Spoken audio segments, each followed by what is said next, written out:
Oh, not a say good day to you this day of your time. How are you all? All right. All right, thank you. Thank you once again for the co-creation of this interaction. We will begin this transmission once again by reminding you that the title is Will He or Won't He? Or, if you wish, Will She or Won't She? The idea being, in general, that many people on your planet talk about this concept called God's will. It's God's will this. It's God's will that. Now, there are many ways to understand this concept.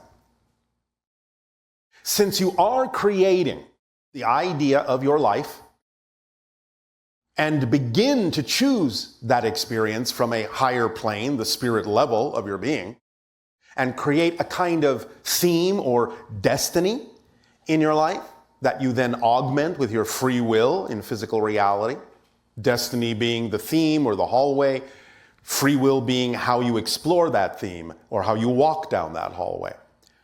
Thus, you could, in a sense, relegate the concept of God's will to the idea of the destiny that you yourself set up to explore the theme of being you. So that's one way to look at the concept. But on the broader perspective, the idea doesn't really make sense. Because while many people in their religious philosophy attribute to the concept of God the idea of omniscience, all-knowing, omnipresent, everywhere. If God is, in fact, all-knowing and everywhere, then it is also everything. There can be no space at all that isn't occupied by it, which means you as well, and us, and everything in existence is actually made of God, in a sense. Otherwise, there are places where God would not be. You cannot necessarily, literally, think that God is everywhere and then say, but it's outside of me. I am outside of it. Otherwise, it is a contradiction to the concept of it being literally omnipresent. So if God is in fact everything, why does it need to exert any will at all over anything? Because it is experiencing itself as all the things that exist. And therefore, whatever it is that may be your will would be synonymous with God's will in the sense that since you are created to be the unique perspective that you are, that is exactly what God, or all that is, as we refer to it, would need you to be in expressing your will. You are expressing God's will that you are you. And therefore, it is expressing itself as you, through you. But the idea then allows you to understand that it doesn't need to exercise dominion or will or force or pressure on anything, because it is, in fact, experiencing itself as everything that is happening all at once. So the idea is that it just is what it is. It experiences itself as its own nature, as its true nature of just being self-aware existence, intelligent existence. So whatever it is that you are as a unique aspect, a unique reflection of that, is part of the concept that you can loosely attribute to God's will. But it would probably serve you more clearly if that concept were realized that, in a sense, doesn't really exist in the way that most people mean it. It is often that we notice that when, again, from certain religious philosophical points of view, something, as you say, goes your way, well, you thank God. But when it doesn't seem to, where's the thanks? Why not thank God for that? Why isn't that part of God's will? The idea, again, is that it creates all sorts of contradictions and conundrums when you start breaking God down in human terms, because it is way beyond that idea. Being everything that there is, we understand that from your perspective, you may need to interpret the idea of all that is in a way that you can comprehend in your physical space-time, human reality to a certain degree. But there is a point at which it goes into contradictions that simply make no sense. If you understand the true nature of all that is, you will automatically start to drop these concepts as old-fashioned, outdated ways of interpreting your relationship to Source, your relationship as different aspects of all that is, and begin to streamline the dialogue and the language that you use to define and describe your relationship with it. Because again, the one is the all. The all are the one. It's all the same thing experiencing itself in all the ways that it can. If you want to say you are all the eyes of God, that would be a closer idea than the concept of God's will. So the answer, in a sense, is, will he or won't he? No, he won't. Because he doesn't need to.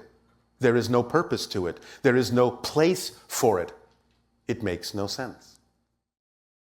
So when you go through your life and you exercise your free will in terms of how you will walk the path you chose, the destiny you chose for yourself, so it's still a choice. Again, it may feel like there is some automatic will propelling you forward that you cannot change, but this is simply your own choice from a higher level, because this is the experience you chose to have to allow yourself to discover yourself from a new point of view, a new perspective. But as we have said many times, you can walk that path, walk down that hallway in any way, shape, or form your free will so desires. You can walk, you can run, you can fly, you can crawl, you can go forwards, you can go backwards, you can go left, you can go right, you can stand still, you can jump up and down, you can laugh, you can cry, you can look in every door in the hallway, you can ignore them all. This is up to you as to how to explore the theme you chose to be, because each of you is, in a sense, a theme, a perspective of all that is. Again, using the analogy that you are an infinite hall of mirrors. Whatever the source is, whatever all that is standing at the center, so to speak, but it is also all the mirrors that reflect its reflection back to it. And because of the nature of consciousness and everything being made of it, then every single one of those reflections is also self-aware and conscious, because that's the nature of all that is. Self-awareness. This is what consciousness is, just being aware that you are a self. So the idea is that without that reflection, without a sense of an other, there can be no self, because there would be nothing to compare your self to. This is why we say that the one is unbroken and homogeneous, has no self-awareness, has no experience whatsoever. But within the one, there is the all that is, that portion of the one that is aware of itself by creating a comparison between itself and the rest of the one. This is the spark that generates the concept of self-awareness and what you call consciousness. And thus, simply being conscious of itself, aware of itself, it is instantaneously aware of itself as everything and every reflection. Just as you might be when you look in a mirror and go, oh, that's me. But the idea is, of course, as we said, because it is all that is, and because consciousness is one of the fundamental qualities of it, then all the reflections are also self-aware and conscious, and reflecting that self-awareness back to all that is, so that it does, in fact, experience every reflection as being an aspect of itself, in the true, multidimensional, holographic, metaverse sort of way. And because you are a unique reflection, because your point of view, because you are you, that perspective is never destroyed. No matter how you change with your own free will, with your own freedom to choose, which is your greatest power, the freedom to choose. No matter how you change, the experience will always be being had from your point of view. So even the concept that many religious philosophies have of someday I will blend with God, I will join with God, I will be absorbed by God. Will you lose your identity? No. Because you are all that is from another point of view. Therefore, the idea of blending with God is actually becoming all that is. The experience will happen from your point of view, and this will be true for every single being in creation because of the multidimensional holographic perspective that it happens to everyone from their point of view. And even blending with God, with all that is, being all that is not the end, because there can be different versions of all that is, different perspectives and experience of all that is of itself. And therefore it never began, and so it never ends. It is simply existence. Its only quality is existence, to be, to exist, isness. Time is a creation within existence. Existence is not subject to time. Therefore, allow yourselves the freedom to know that whatever you're experiencing as kind of an automatic urge or push or hallway or conduit or path that seems incapable of being diverted, it is not a pressure from outside in the sense of God's will.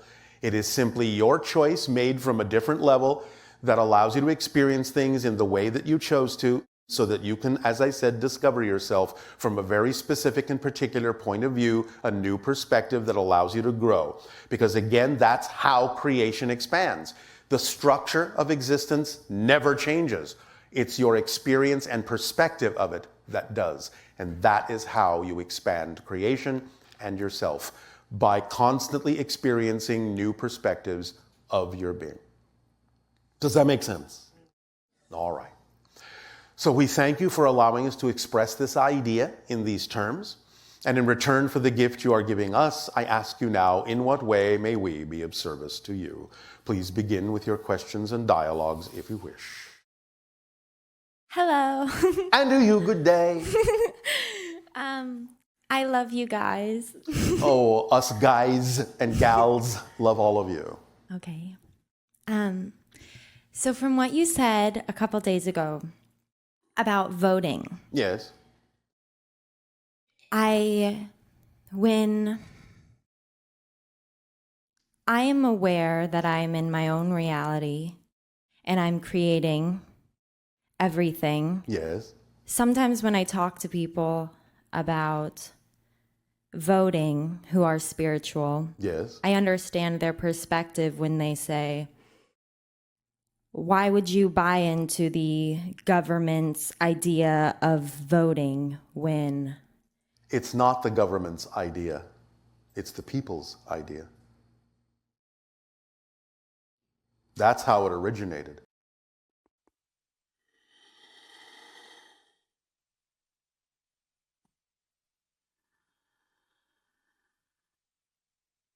But it'll say good day to you this day of your time. How are you all? All right, thank you.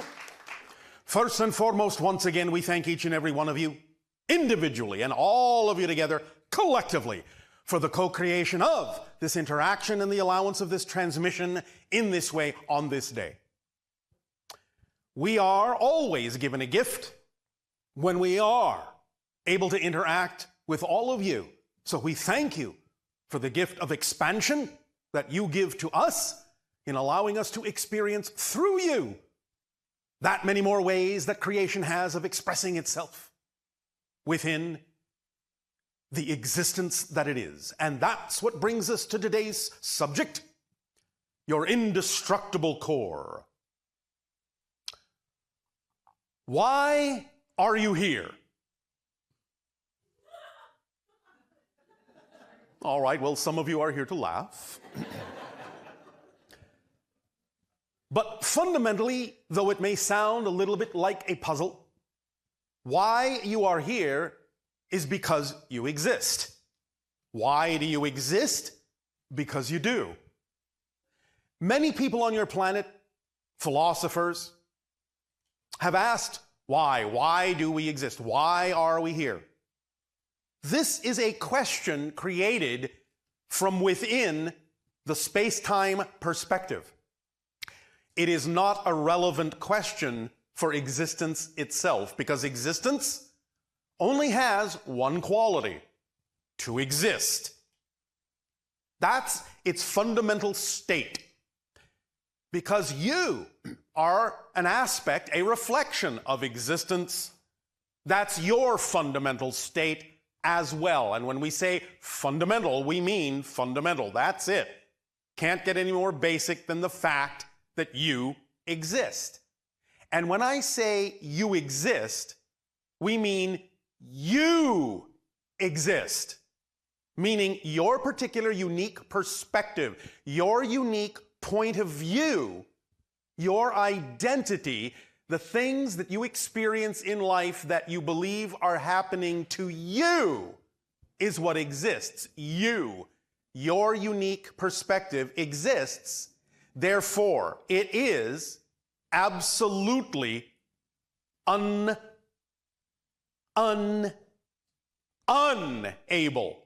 to not exist.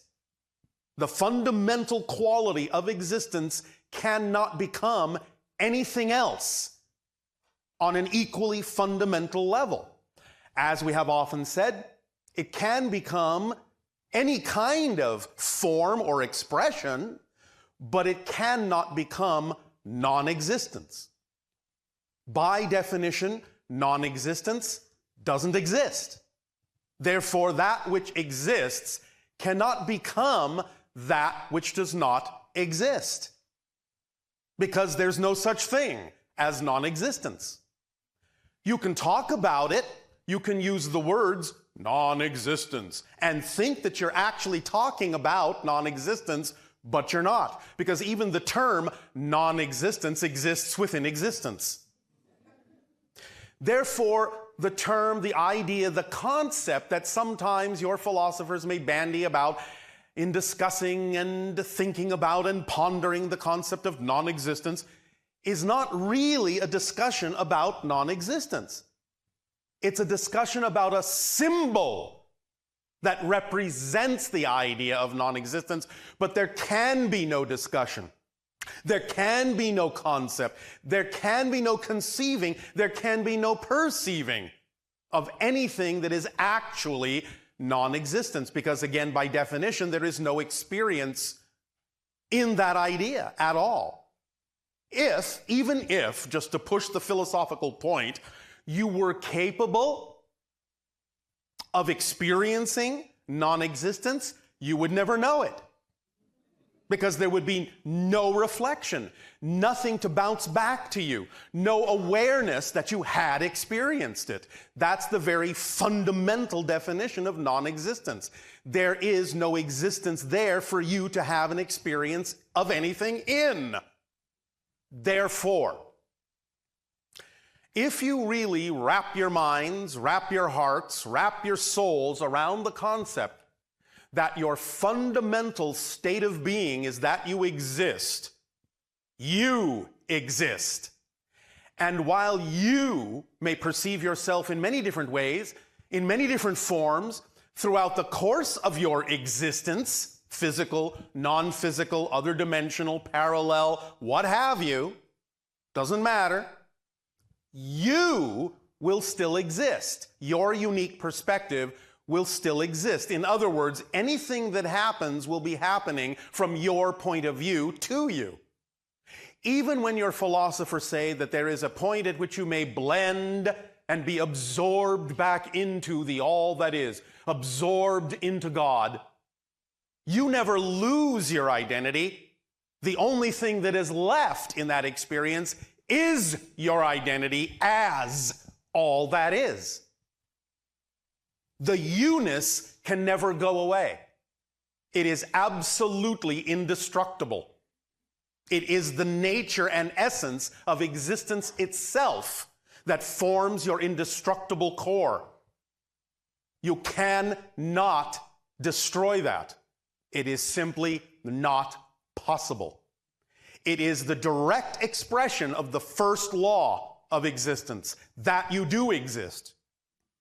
And that will never change. And again, the emphasis being very important, not even so much the emphasis as, yes, you exist, but that you exist. So if you exist, the unique identity, the unique perspective that you are, you must need to exist. Existence must need you to exist in order for existence to be all that it can be. In order for it to really be all that existence is, you have to exist. So since you already do, that will never change. Therefore, this keys into the concepts that many of you explore in your lives of unworthiness, undeservability. I don't deserve, I'm not worthy. These concepts can only be experienced because you are worthy. Because if you were not really worthy, you would not exist. Because existence hasn't made a mistake in making you. You are part of existence. You are part of existence. You have value. You have worth. You deserve to know that. You deserve to understand that. And when I say know that, I mean know that. Because it is the fundamental truth. The fundamental truth. You exist. Nothing can take that away from you. You exist. Therefore, you are worthy, and you are valuable, and you are deserving. So anytime in your experience of life, when you buy into a belief system that may make that idea of your worth seem to be more true than the fact of your existence, give yourself the opportunity to remember. Give yourself the opportunity to take a moment, because there's only one moment in existence anyway. You might as well take that one. And in that moment, allow yourself to simply sit and be and realize that no matter what you may experience in life that tells you you are not worthy, you are not deserving, you have no value, no matter what you may hear, no matter what you may have been taught to believe is true, just being will confirm the real truth. Because all you have to do is just be and recognize that that's your existent self right there. No matter what anyone says, that's never going to change, even if you may change the way you express it. But you must understand that whatever belief you may buy into is not necessarily the truth. It is simply an apparent truth. More discussion of this idea and a breakdown of this idea will be given at another time.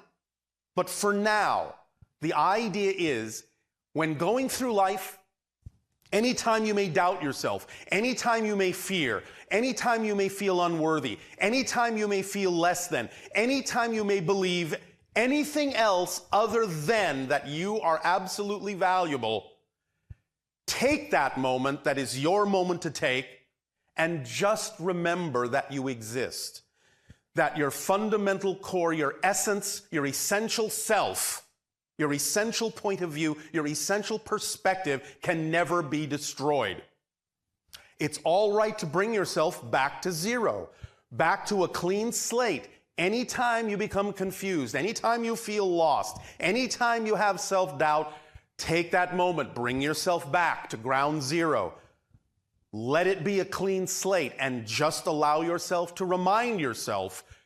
Allow yourself to remind yourself that yourself is a unique point of view of existence, and that the unique point of view you are cannot vanish, cannot be annihilated, cannot disappear from existence, because you are an essential ingredient in the makeup of the very fundamental state of being itself.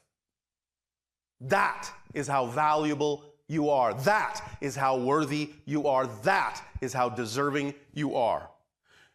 So as you go through life, allow yourself to begin to feel that indestructible core more and more viscerally, more and more readily. Let it become a true physical experience for you, because it is real. Existence, obviously, is real, and you are a part of it, and there will never be anything you can do to change that.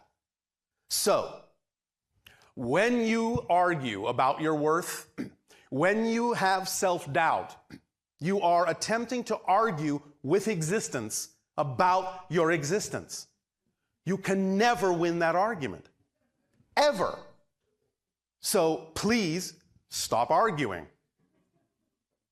Relax into the understanding that you are an infinite, eternal being. That is your nature. It's your very core, essential nature. No matter what else is going on in the space-time reality game, in the space-time reality play, no matter what apparent truths you think are true, you think you know are true, this is the one thing you can absolutely know for a fact. You exist. Nothing can take that away from you. Nothing. Even existence itself can't take that away from you, or it would annihilate itself, which it can't do because there is no place for existence to go. Because non-existence doesn't exist by definition. That is rock solid. That is your guarantee. That is your absolute right there. You are absolute in your existence, no matter how you may change, no matter how you may see yourself, no matter what kind of an experience you may have. You are absolute as a perspective, as an identity. And anything that happens, anything you experience, you will experience it, and that will never change. Does that make sense? Oh, all right. Then we will thank you for allowing us to deliver that information to you at this time. There will be more on this in times to come. But for now, sit with it, absorb it, feel it, know it, savor it. You exist, and that will never change. You are indestructible. You are indestructible. Anything else that may be, in that sense, malleable, flexible, changeable, apparently destructible, isn't the real, essential, core you.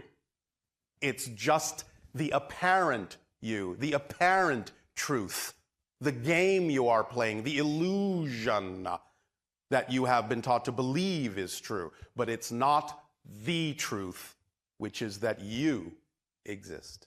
And that's the only fundamental truth you need to hold on to. That's all there is.